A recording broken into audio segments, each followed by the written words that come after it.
காளி ஓம் நமச்சிவாய. இப்போ இன்னைக்கு நம்ம பார்க்க வேண்டியது சிவவாக்கியருடைய பாடலுடைய விளக்கங்கள். சித்தர்கள் ஒவ்வொரு கால சூழ்நிலையும் அவங்க இருந்த காலத்திலையும் சில சூழ்நிலையிலும் சில சந்தர்ப்பத்திலையும் சில பாடல்களை ஏற்றுவாங்க. அது அந்த கால சூழ்நிலைக்கு அப்போதைக்கு நம்ம சந்தர்ப்பத்துக்காண்டி சூழ்நிலைக்காண்டி எழுதப்பட்ட பாடல்.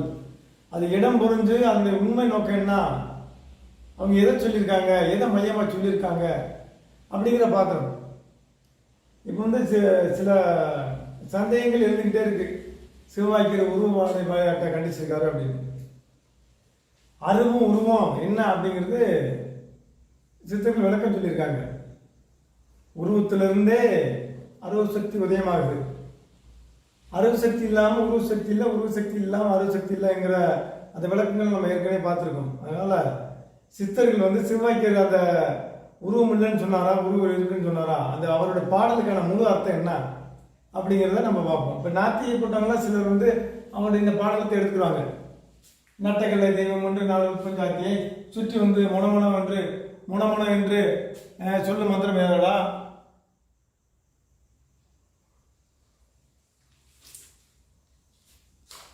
முனன்று சொல்லு மந்திரம் ஏதடா, நட்டக்கல்லும் பேசுமோ நாதன் உள்ள இருக்கையில் சுட்டச்சட்டி சட்டமும் கரிச்சு வாயணும் என்ன சொல்றாங்க, பொதுவாக சொல்லிடுறாங்க. நீ சிலையை வச்சு அதில் புஷ்பம் சாத்தி வணங்கி சுற்றி சுற்றி மந்திரம் சொல்லி சுற்றி சுற்றி சொல்கிற மந்திரம் எதுடா, நட்டக்கல் பேசுவோம் நாதன் உள்ள இருக்கிறா, அந்த கல் பேசாதடா, நாதன் மனசில் இருக்கல, சுட்டச்சட்டி சட்டமும் கரிச்சு வரையும் இப்படி மொட்டையை அந்த முழுக்கையை விளக்கம் கொடுப்பாங்க.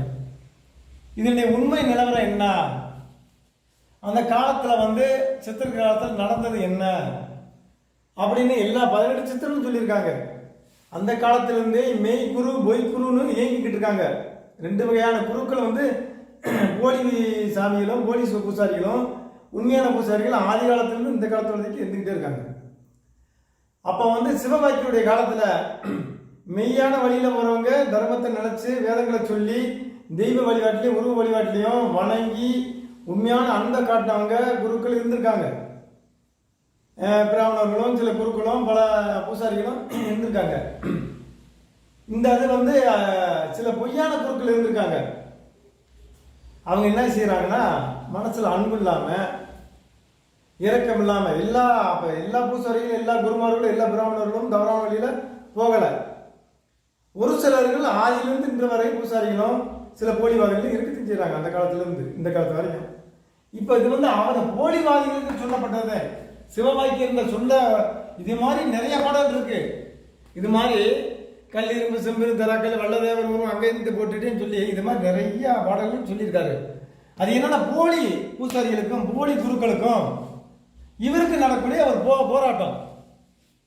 அப்ப அந்த போலி குருக்கள் உண்மையான அன்பு இல்லாம உண்மையான பக்தி இல்லாம ஈசனுடைய அன்பும் ஜீவகாரனுடைய அன்பும் இல்லாம அவங்க வெறும் சிலைய வச்சு வணங்கிட்டு புஷ்பம் சொல்லி மந்திரத்தை சொல்லிக்கிருக்காங்க. அது வீணு அப்படிங்கிறாரு. அதுக்கு நட்டக்கல்ல 4 ஜாதி நீங்க உண்மையான அன்பு இல்லாம சொல்லக்கூடிய அந்த மந்திரங்கள்லாம் வீணு, என்னதே பண்ணாலும் அது வேஸ்ட் அப்படிங்கிறாங்க. இதுக்கு என்ன உதாரணம் சொல்றேன்னா, இப்ப நம்ம ஒருத்தர் வாழை வைக்கிறாரு, வாழை விவசாயம் பண்றாரு, வாழை மரத்தை வைக்கிறாரு. வாழை மரமோ மாமரமோ வைக்கிறான்னு வைங்க, மாமரத்தையே வச்சுக்கிறோம். மாமரத்தை நட்டு வைக்கிறாரு ஒரு விவசாயி. அப்ப என்ன செய்யறாரு, நட்டு வச்சு வளருது. ஆனா தண்ணி ஊத்த மாட்டாரு, வறட்சியா வருவாரு. அது தண்ணி இருந்து ஊத்த மாட்டாரு, அதை கவனிக்க மாட்டாரு மாமரத்தை. வேற எப்படி அதை பூ காய்க்கும் காய்கறியும் அப்படி வறட்சியாக வறண்டு தொங்குது. மாமரத்தை கவனிக்கிறது இல்லை, களை எடுக்கிறது இல்லை, அதுக்கு உரம் வைக்கிறது இல்லை, நீர் பாய்ச்சறது இல்லை, அதை சரியா பேணி பாய்க்கிறது. அது மாமரமா இருக்கட்டும் வாழை மரமா இருக்கட்டும், அந்த மரங்களை பராமரிக்காமையே அதை அப்படியே அனாதே விடுறாரு, சித்திரவதை பண்றாரு.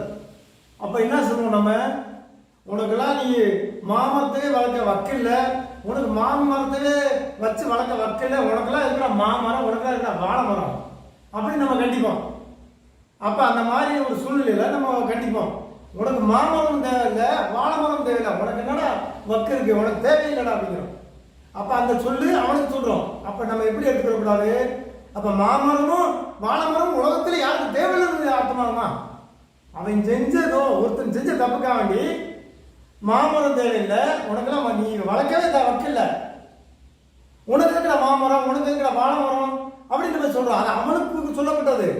அதாவது வாழைமரம் உனக்கு இருக்கிறா, மாமரம் உனக்கு இருக்கிறான்னு சொன்னது. வாழைமரம் யாருக்குமே வேணாம்னு சொல்றது அர்த்தம் எடுத்துக்க முடியுமா?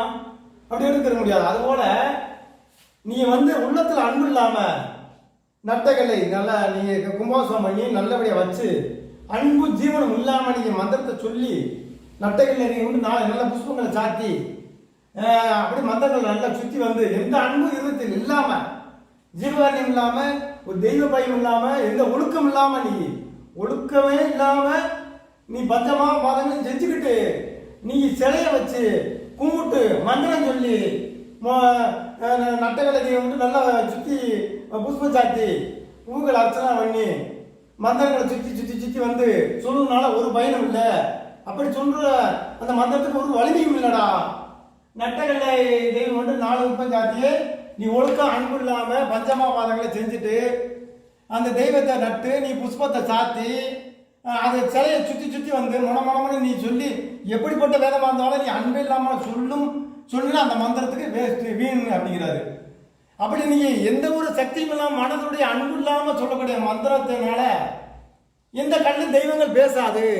நட்ட கல்ல பேசுமோ நாதன் உள்ள இருக்கு. நீங்க உள்ளத்துல இருக்க நாதனை அந்த வாக்கு அந்த அன்பால நீங்க நாக்களை கொண்டு அப்படியே அருளோட நீ மந்திரம் சொல்லணும்.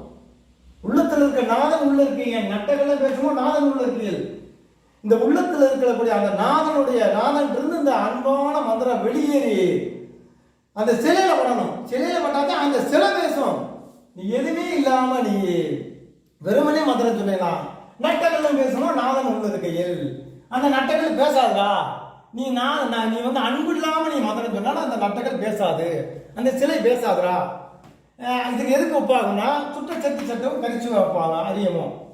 அப்ப எதுக்கு சொல்றாங்கன்னா நீ இந்த மாதிரி உள்ளத்துல அன்பு இல்லாம ஒரு ஜீவன் இல்லாம நீ சிலையை வழங்கி நீ மந்திர அபிஷேகம் பண்ணி அதுக்கு பாலாபிஷேகம் பண்ணி எல்லாம் பண்ணிட்டு யாரு மேலே அன்பே செலுத்தாம நீ இந்த பூஜை பண்ணுனா அது எதுக்கு ஒப்பாகணும்னா சுட்ட சட்டி சட்டமும் கரிச்சு வையுமோ.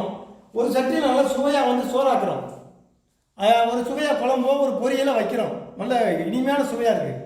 அதில் கரண்டியை விட்டு கிண்டுறோம். அந்த சட்டியில் இருக்க அந்த சுவையான குழம்ப அந்த சட்டியும் அறிய தெரியாது, அந்த கரண்டிக்கு அறிய தெரியாது. அதுபோல அந்த அந்த உள்ளத்துல இருக்க அந்த இறை சக்தி தெய்வ சக்தியை நம்ம அன்பு இல்லாம நம்ம சிலையில சொன்னோம்னா அந்த சிலையிலே சக்தி போகாது, நமக்கும் சக்தி வரும். ரெண்டு பேரும் வேறுபட்டு இருக்கும். சிலைக்கும் நமக்குள்ளான நம்ம சிலைக்கும் நம்ம உடம்புக்குள்ளான தொடர்பு இந்த சக்திக்கும் குழம்புக்குமான தொடர்பு மாதிரி வேறுபட்டு இருக்கும்டா அப்படிங்கிறாரு. இது எல்லாத்துக்கும் சொன்ன விளக்கம் இல்ல, சில போலிவாதிகளுக்கு சொன்னது. நீங்க உள்ளத்துல அன்பு இல்லாம ஜீவாதியும் இல்லாம எதுவுமே இல்லாம நீங்க சொன்னீங்கன்னா நீ சுவையான சட்டியில ஒரு குழம்பு இருக்கும் போது அந்த குழம்ப ருசி தெரியாம கரண்டியும் சட்டி இருக்கிற மாதிரி சிலைக்கையும் உடம்புக்கு வேறுவிட்டு ஆத்மாவுக்கு வேறுவிட்டு விலையை நிற்கணுங்கிறது. அதைத்தான் சித்தர்கள் சொல்றாங்க. இப்ப நம்ம சித்தர்கள் ஒரு எந்திரம் எழுதுறோம். எந்திரமோ அது முருக எந்திரமோ அது காளி எந்திரமோ எழுதுறோம். அது சிலையோ எந்திரம் எழுதி என்ன செய்வோம், அது உருக்கொடுக்கணுங்கிறோம். உருக்கொடுக்கணும் என்ன, மந்திரம் சொல்றது. மந்திரம் சொல்லி அது சக்தி கொடுக்கறது. எந்திரத்துக்கு மட்டும் இல்ல சிலைக்கே சக்தி கொடுக்கணும். எப்படி சக்தி கொடுக்க முடியும்? அப்போ இங்க இருந்து அந்த நாதம் உள்ள இருக்கக்கூடிய அந்த நாத சக்தி, அந்த இறை சக்தி, அந்த தெய்வ சக்தி இங்கிருந்து அன்போடு அப்படி இங்கிருந்து கிளம்பி அந்த நாட்களை எங்க அந்த எந்திரத்துல சொல்லணும். அதுவே உருக்கொடுத்தல். அது உருக்கொடுத்தல உயிர் கொடுத்தலா சொல்றாங்க. எந்திரத்திற்கு உருக்கொடுத்தல். உருக்கொடுத்தல்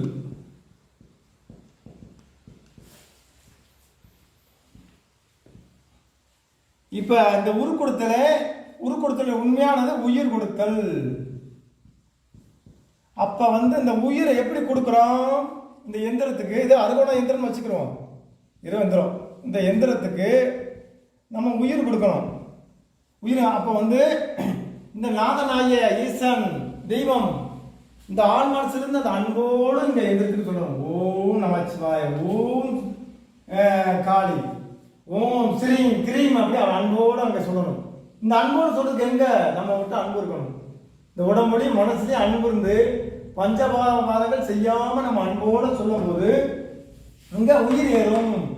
இந்த உருக்குறுக்கும் போது இந்த எந்திரத்துக்கு உயிர் கிடைக்கும், சக்தி கிடைக்கும். அது சிலையா இருக்கட்டும், ஏதோ ஒரு சிலையா கூட இருக்கட்டும், உருவமா இருக்கட்டும், ஏதோ உருவ சிலையா இருந்தாலும் அன்போடு நம்ம மனிதன் அன்போடு உரு கொடுக்கும் போது இது உயிர் உண்டாகும். இந்த உள்ளத்திலிருந்து நாதன் உள்ளிருக்கையில் இந்த உள்ளருடைய நாதனோடு நாம் சொல்லும் போது இது உயிர் கொடுத்து சக்தியாகும். இந்த உலகத்துல இந்த நாதனும் இங்க உடம்புல அன்பும் இல்லாம ஜீவனும் இல்லாம ஒரு சடமான மந்திரமா உலகத்துல இருந்து நம்ம சொல்லும் போது இது இதுக்கும் நம்ம ஆன்மாவுக்கும் இருக்கான தொடர்பு நீங்கிவிடும், வராது. இதைத்தான் சித்தர்கள் இந்த மாதிரி நீ பஞ்சமாபாதங்களை செஞ்சுக்கிட்டு நீ சிலையை வச்சு அதுக்கு 4 நுட்பம் சாத்தி நீ அதை சுற்றி நீ இதுக்கு எத்தனை வேதங்கள் சொன்னாலும் மனமனவென்று நீ சொல்ல மந்திரம் சொன்னாலும் அது வீணு. அப்படி சொல்லுவது அந்த சிலை பேசாது, உயிர் ஏறாது. உயிர் கொடுத்தால் உரு ஏறாது. இந்திரமோ மைய தாயத்தோ இல்லை மையோ சிலையோ நம்ம அன்போடு அந்த உருவை கொடுத்தால்தான் அங்கே உயிர் ஏறும். உயிர் கொடுக்க வேண்டும், இதுக்கு பேர் உயிர் கொடுத்தல். அந்த உயிர் கொடுத்தல் எப்படி நடக்கும்? அன்பு இல்லாம எதுவுமே செஞ்சா நடக்காது. அதைத்தான் நட்டைகள்ல பேசுவோம் நாதன் உள்ளொருக்கியல். அந்த நான் உள்ள இருக்க நாதனை அன்போடு நம்ம சொன்னாதே செய்தி சக்தி வரும். அப்படி இல்லாம வருது சக்திக்கும் குழம்புக்குமான ஒரு வேறுபாடு சுவை அறியாத போல நம்ம ஆன்மாவும் சக்தியும் குழம்பும் கரண்டியும்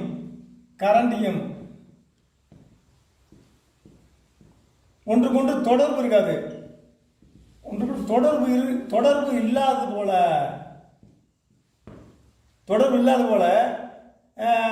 விலகி நமக்கு சிலைக்கு நமக்குமான உறவு விலகிவிடும்.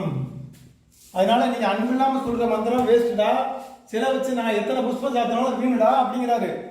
ஒரு குறிப்பிட்ட ஒரு பொய் குருக்களுக்கு சொன்ன விஷயம். சிவவாக்கியர் காலத்துல சில பொய் குருக்களுக்கு அவருக்கும் சில பகைகள் இருந்திருக்கு.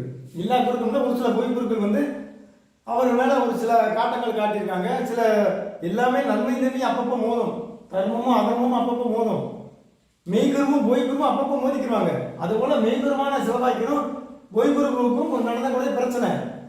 நீ என்னாலே மந்திரத்துள்ள வேஸ்டாங்கிறாரு. இது மாதிரி நிறைய பாடல்கள் அவர்கிட்ட பார்க்கணும். நீற்றை குழந்தை நீராட போய் நீ மனை அவங்களை கண்டிக்கக்கூடிய பாடல், தீயவர்களை கண்டிக்கக்கூடிய பாடல், தீயவரை கண்டிக்கும் பாடலாகும், தீய குருக்களை கண்டிக்கும் பாடலாகும். அதனால நம்ம அவர் சிலையே வழிபாட ஒருத்தாரு அப்படின்னு நம்ம எப்படி சொல்ல முடியும்?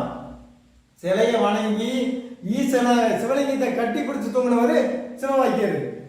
காசி போய் அங்க இருக்கக்கூடிய ஒரு குருகிட்ட அவன் அருள் வாங்கி வரும்போது அந்த கசக்கூடிய சுரக்காயை சமைச்சு கொடுக்கக்கூடிய பெண்ணை மறந்தவர், குருவருடைய பெண்ணை மறந்தவர். அந்த மாதிரி சித்தர்களுக்கு அன்பும் கருணையும் ஞானமே உறுதியுடைய வேறுபாடுகளை கலந்தவர்கள். அப்ப அந்த வேறுபாடுகளையும் ஒரு பொய்யா இருக்கக்கூடிய பஞ்சபாதங்களை சுட்டி காமிக்கிறாரு. சில பொய் குருவுகளுக்கும் இவருக்கும் நடந்த போராட்டம். இது அப்படி நம்ம போராட்டம் பண்ணும்போது அவர் எப்படி சில வழிபாட வேணாம்னு எப்படி சொல்லியிருப்பாரு. சில வழிபாட வேணாம்னு சொல்லக்கூடிய பாடல் கிடையாது. அவர் அனுதினமும் சிவலிங்கம் பூஜை பண்ணி சிவனோட இணைச்சது படுப்பாரு. அவர் வரலாற்றில் மெய் வரலாற்றில் பார்க்கும்போது ஈசனோட இணைஞ்ச பாடல்கள் நிறைய இருக்கு. ஒவ்வொன்றையும் அந்த உணர்ந்து நம்ம பார்க்கணும். சில கண்டிக்கக்கூடிய பாடல்கள் ஒரு அதிகம் இருக்கு. சில பொய்வாதிகளுக்கு அது உபதேசம் பண்றாரு. பின்னால செய்யற நீட்டை முடங்கன்னு நீராட போயின நீங்க உள்ளத்துல அன்பு இல்லாம நீ எத்தனை நேரம் குடிச்சாலும் வேஸ்ட் ஆகுறாரு, வீண்றாங்கிறாரு. எந்த மட்டையை போட்டாலும் வேஸ்ட் வீணு. உண்மை அன்போடு நீ அன்போடு செய்யும் போது அங்க உயிர் கிடைக்கும். அன்போடு நம்ம நட்டக்கல்லை தெய்வம் என்று நம்ம அன்போடு சேர்ந்து அந்த புஷ்பம் சாத்தி அன்போடு ஜீவகாரியம் பண்ணி அந்த மந்திரங்களை சொல்லி நட்டக்கல்ல அப்படி செய்யும் போது அந்த நட்டக்கல்ல பேசும். கல்யாண கருமலிங்கம் அப்படி கல்லாணையும் கருமலிங்கம் சொல்லி நம்மளோட வரலாற்றுல இருக்கு. கல்லாணையும் சக்தியோடு பிரேசா அப்படி துமச்சனை தூக்கி அப்படியே கரும்பு திங்கும். அப்படிங்கிற வரலாற்று நடந்திருக்கு. அந்த மாதிரி நிறைய அதிசயங்கள் நம்ம பார்க்கலாம். இது பொய் குருக்களுக்கு சொல்லக்கூடிய பாடலை ஒழிய இந்த சிலை வழிபாடே வேணாம்னு சொல்லக்கூடிய பாடல் இல்லை. அது நல்லபடியாக உணர்ந்து நம்ம செய்யணும். ஒருத்தர் மாடோ அதை வளர்த்துக்கிட்டு இருக்கான், மாடுக்கு சரியா தீவனம், நம்ம பசு மாடுக்கு இந்த காமதன் பசு மாடு தீவனம் போட மாட்டான். ஆனால் பால் மட்டும் கறக்க மாட்டேன், தீவனம் போட மாட்டேன், தண்ணி வைக்க மாட்டேன், வெளும்பு தோணுமா மனுக்கு வச்சு. அப்போ ஒருத்தர் பசு மாடு கூட அன்பா இருக்கேன் வரலாம், பசுமாவோட அன்பா இருக்கேன், வாசமா இருக்கேன், தெய்வம் வளர்க்குறேன் ஒரு வரலாம்.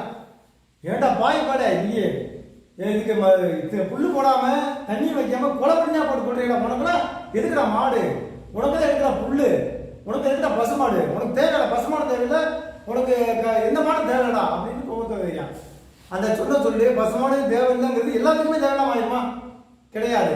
இந்த சில தவறான வழியில போறவங்களுக்கு அந்த சமயத்தை கண்டிக்கக்கூடிய வார்த்தை.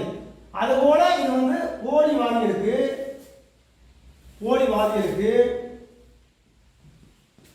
கண்டிக்கும் வார்த்தையாகும். இது மாதிரி ஏராளமான பாடல்களுக்கு நம்ம விளக்கம் கொடுக்கலாம், எல்லா பாடலுக்கும் விளக்கம் கொடுக்கலாம். அது நிறைய எழுதியிருக்காரு. அதை நம்ம ஒவ்வொன்றும் நம்ம பார்ப்போம், ஒவ்வொன்றையும் புரிஞ்சுக்கிட்டு நம்ம ஒவ்வொரு பாடலையும் எழுதுவோம். அவர் முதல் பாடலே கணவதியை சொல்லியிருக்காரு, அதை நம்ம பார்ப்போம்.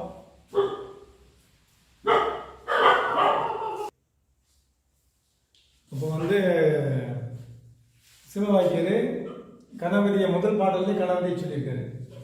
அறிந்தோர் நமச்சிவாய் ஆதிந்த மானதம் ஆறு நூறு தேவர் அன்றதத்த மந்திரம் கரிதோடு எழுத்து வெண்ணி சொல்லுவேன் சிவவாக்கியம் தோச தோச பாவமாய் துறதுற ஓடவே கரிதோர் முகத்தை எத்த கற்பகத்தை கைதொழ கலைகள் நூல்கள் ஞானமும் கருத்தில் வந்து உதிக்கவே பெரியோர்கள் சிறியோர்கள் கண்டுணர்ந்த பெறலாம் பேயினாகி ஓதிடும் விளை பொறுக்க வேண்டுவேன் என்று தன்னுடைய அந்த பாடல் எழுதுவதற்கு முன்னால கணபதியை வணங்கி கைதொழுது எழுதியிருக்கிறாரு. அறிந்தோர் நமச்சிவாய் ஆதி அந்தமானதம், அந்த நமச்சிவாய்ங்கிற வார்த்தை ஆதி அந்தமும் ஆனது. ஆறு என்று பல தேவர்களும் ரிஷிகளும் சொல்லி வந்த மந்திரம் நமச்சிவாயம். அப்படிப்பட்ட மந்திரத்தை மக்கள் பயன்படுமாறி கருதியோர் எழுத்துவினி நான் சொல்லுவேன் சிவவாக்கியமாக்கி நான் சொல்லுவேன்கிறாரு. அதன் சொல்லுவதனால் தோச பாவமாய எல்லா தோஷங்களும் எல்லா பாவங்களும் எல்லா மாயைகளும் தூர ஓடிடும் என்னுடைய பாடலை படித்தவருக்கு அப்படின்னு சொல்றாரு. அப்படி சொல்லிட்டு கரிதோர் முகத்தை ஒத்த கருப்பத்தை கழிதொழ கருப்பு முகமாகிய கரிதோர் கருப்பு முகத்தை கொண்ட அந்த கணபதியை கருப்பு முகத்தை கொண்ட அந்த கணபதியை அந்த கற்பமாகிய அந்த கணபதியை கரியமுகம் கொண்ட கேட்டவர்களுக்கெல்லாம் கற்ப மரம் போல வழங்கும் கண்ணையான கணபதியை கைகள் தொழுது வேண்டுகிறேன். கரியோர் முகத்து வைத்த கற்பகத்தை கைதொழ அப்படிங்கிறத கரிய முகம் கொண்டவரும் கேட்டவர்களை அனைத்தையும் கற்பக மரம் போல் வழங்கும் கருணையாளரான கணபதியை கைதொழுது வேண்டுகிறேன். வேண்டி எல்லா கலைகளும் வேத சாஸ்திரம் நூல்களும் என்னுடைய மனதில் வந்து உதிக்கவே கலைகள் நூல்கள் ஞானமும் கருத்தில் வந்து உதிக்க வேண்டும். பெரியவர்கள் சிறியர்கள் கற்றுந்த பெறலாம். எல்லா ரிஷிகளும் முனிவர்களும் எனக்கு முன்னால் வாழ்ந்த எல்லா ரிஷிகளும் யோகிகளும் சித்தர்களும் இது என்னுடைய அந்த பிழையை எல்லக்கூடிய அந்த பிழையை பொறுத்து எனக்கு ஆசீர்வாதம் பண்ண வேண்டும் என்று வேண்டுகிறான். அப்ப கரிய முகம் கொண்ட அப்ப கருப்பு முகம் எப்படி இருக்கும்? உருவம் இருந்தால் தானே கருப்பு முகம் இருக்கும். உருவமே இல்லாத ஒன்றுக்கு முகம் என்று எப்படி சொல்ல முடியும்? அப்ப சிவ வழிபாடு இல்லை, சிலை வழிபாடு இல்லை, சிலை வழிபாட வெறுத்து இருந்து சிலை வழிபாடு வேணாம்னு சொல்லியிருந்தா இந்த வாக்கியம் எப்படி பாடலே எப்படி வரும்? கணபதியை தொழுந்திருக்கிறார், கணபதியை வேணி சொல்லியிருக்கிறார். கரிய முகம் கொண்டவரும் கரியதோர் முகத்தை வைத்த அப்படின்னு வருது. கரிய முகம் கொண்ட கணபதி. அப்போ அந்த முகம் எப்படி இருக்கும்? கருப்பு முகம். ஒரு உருவம் இருந்தால் தானே முகம் வரும். ஒரு முகம் உருவம் இருந்தால்தான் முகம் வரும். முகம் இருந்தாலே அதுக்கு உருவம் தானே. முகம் இருந்தால் அது உருவம். அப்ப அந்த உருவத்தை பார்த்து சொல்றாரு கரிய முகம் கொண்ட கரியர் மூத்துவத்தை கற்பத்தை கழித்தல். அப்படிப்பட்ட கரிய முகம் கொண்டவரும் கேட்டவர்கள் அனைத்தையும் கற்பமரம் போல் வழங்கும் கருணையாளரான கணபதியை நான் கை தொழுகின்றேன். கை எப்போ தொழுகிறோம்? நமக்கு முன்னால ஒரு பொருள் இருந்தால் தான் கை தொழுவோம். பொருள் இல்லாம உருவம் இல்லாம கைதுல மாட்டோம். கருப்பத்தை கையில் வந்து வேண்டுகிறேன் அப்படின்னு அந்த அந்த உருவத்தை கணவனின் உருவத்தை நினைத்து உருவத்தை நினைத்து உருவகித்து சொல்லக்கூடிய பாடல் முதல் பாடலாகும்.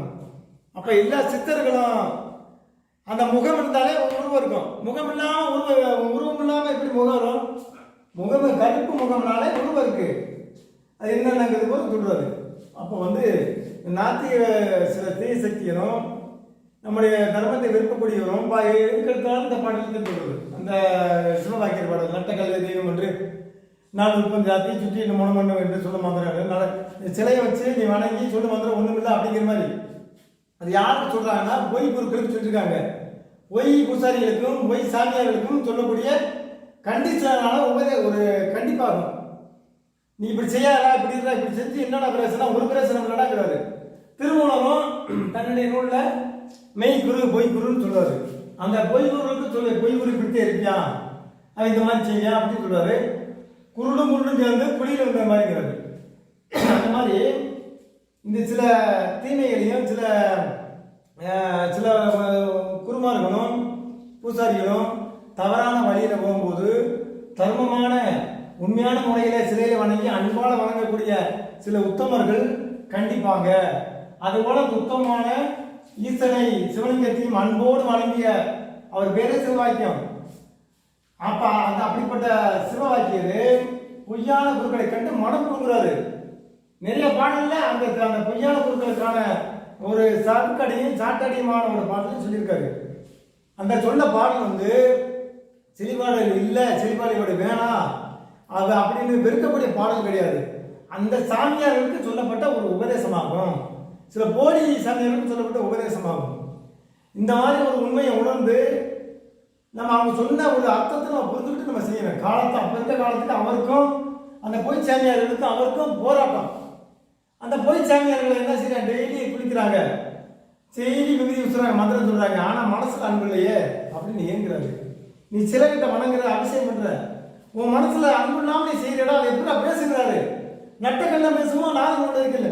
அந்த உள்ள இருக்கிற நாதம் நீ அன்பு இல்லாம எப்படா பேசுவாரு அப்படிங்கிறார். அப்ப உள்ளத்துல இருக்க நாதனை அந்த வெளியில இருக்க அந்த சிலைக்கு எந்திரத்துக்கோ ஒரு வேருக்கோ ஏதோ ஒண்ணுக்கு உயிர் வரணும்னா உள்ளத்துல அன்போட அந்த நானும் உள்ள இருக்கிற அந்த தெய்வ சக்தி அப்படியே உலகத்துல வந்து அந்த சிலையில படணும். பட்டா அது வந்து நம்முடைய அந்த ஆத்ம சக்தியானது அந்த சிலைக்கு முழுமையான ஒரு உயிரை கொடுத்து அது தெய்வ சக்தியாக மாறும். அந்த சித்தர்கள் உயிர் கொடுத்தல் அப்படிங்கிறாங்க, உயிர் கொடுத்தல் சொல்றாங்க. இதை நம்ம சித்தர்கள் சொன்ன ஒவ்வொன்றையும் புரிஞ்சு உண்மையானதை நம்ம கண்டு அவங்க வழியில போவோம். பொய்வாதிகளையும் இதுக்கு நாத்திய கூட்டங்கள்லாம் விளக்கம் கொடுக்கும். சிவகை பாட்டுக்கு எல்லாமே சில நாத்திய கூட்டங்கள் விளக்கம் கொடுக்கும், தப்பான விளக்கம் கொடுக்கும். அவங்க காலகட்டத்தில் ஒரு சில போலிவாதிக, ஒரு சில போலி சாமியார்கள், போலி மந்திரவாதிகள், போலி பூசாரிகள் செஞ்ச அந்த செயலை கண்டிச்சு சொல்லியிருக்காரு. அது அப்படி அவங்களுக்கு சொல்லாத ஒழிய சிலையே வேணாம்னு சொல்லலை. உங்களுக்கு அந்த மாதிரி ஒவ்வொரு பாடல இருக்கு. மனமது செம்மையானால் மந்திர செவிக்க வேணாங்கிறாரு. அப்ப மனமது மந்திரமே செவிக்க வேண்டாம்னு கிடையாது. மனமது செம்மையானா மந்திரம் செம்மையா இருக்கு, மந்திரம் செவிக்கல. செம்மையானா மந்திரம் செவிக்க வேணாம், ஆனா செம்மையா ஆகுறதுக்கு மந்திரம் சொல்லித்தே ஆகணும். அதைத்தான் மனமது செம்மையான மந்திரம் செவிக்க வேண்டாம் அப்படின்னு சொல்லி ஒவ்வொன்றா பாட சொல்லியிருக்காங்க. இதை ஏற்கனவே அவருக்கு விளக்கம் கொடுத்தேன். இந்த மாதிரி அவருக்கு அவர் சொன்ன பாடல்கள் நிறைய வந்து அந்த கெட்டவர்களை, கெட்ட பூசாரிகளை கலையெடுக்கும் விதமாக சொல்லியிருக்கிறாரு. அது அவங்களுக்குரிய அவங்களை கண்டிக்கக்கூடிய பாடலை ஒழிய அந்த பாடல் ஒட்டுமொத்தமா எல்லா மக்களுக்கும் பொருத்தமான பாடலாக ஆகாது. இது மாதிரி நிறைய சொல்லியிருக்காரு. கல்லிரும்பு செம்பிர்கள் வல்லதேவர் உருவ அங்கமைத்து போட்டுன்னு சொல்லி நிறைய பாடலை சொல்லியிருக்காரு. இந்த பாடல் எல்லாம் அந்த பொய் பூசாரிகளுக்கு நீ நல்ல பூசை பண்ணி அபிஷேகம் பண்ணி உன் மனசுல உள்ளத்துல அன்பு இல்லை, ஜீவகாரியம் இல்லை, இறக்கம் பண்ணிட ஈஸ்வரன் வந்து அன்பா இருக்காருன்னா அன்பே சிவமாக இருக்காரு. அந்த அன்பே சிவமாக ஈஸ்வரன் நீ அன்போடு நீ மந்திரம் சொல்லு, உருவம் அந்த சிலை வழிபாடு பண்ணு. அப்ப நீ பண்றதெல்லாம் அன்பா இருக்கும். அந்த சிலை பேச முடியாது. நீ அன்பே இல்லாம சிலை சொன்னேன்னா மந்திரம் சொன்னா அந்த சிலை பேசாது. நட்டக்கல்ல பேசுவோம், நாதம் உள்ள இருக்கில் சுத்த செடி சட்டம் கரைச்சு வைக்கும். அந்த சட்டிக்கும் குழம்புக்கும் உள்ள தொடர்பு எப்படி அந்த குழம்போட ருசியா அந்த சட்டியும் கரண்டியும் அறியாதோ அதுபோல சிலைக்கும் உணக்கமான தொடர்பு ஒண்ணு இருக்காங்கிறாரு, பேசாதாங்கிறாரு. இதைத்தான் சித்தர்கள் சொல்லியிருக்காங்க. இதை உண்மையை உணர்ந்து சித்தர் சொல்ல ஒவ்வொரு பாடலுக்கும் நம்ம ஆண்மையாக சித்தர்கிட்ட கேட்டு நம்ம விளக்கத்தை கொடுத்துட்டோம். உண்மையான விளக்கத்தை அவங்க அன்போடு நம்ம தெரிஞ்சுக்கலாம். அது ஒவ்வொரு சித்தர் சொல்ல விளக்கத்தையும் உணர்ந்து நம்முடைய தர்மத்தை, நம்முடைய வழிபாடு தர்மத்தையும், நம்முடைய பாரம்பரிய தர்மத்தையும் நாம் உலகத்துக்கே பரப்புமாக. ஓம் காளி, ஓம் நமச்சிவாய.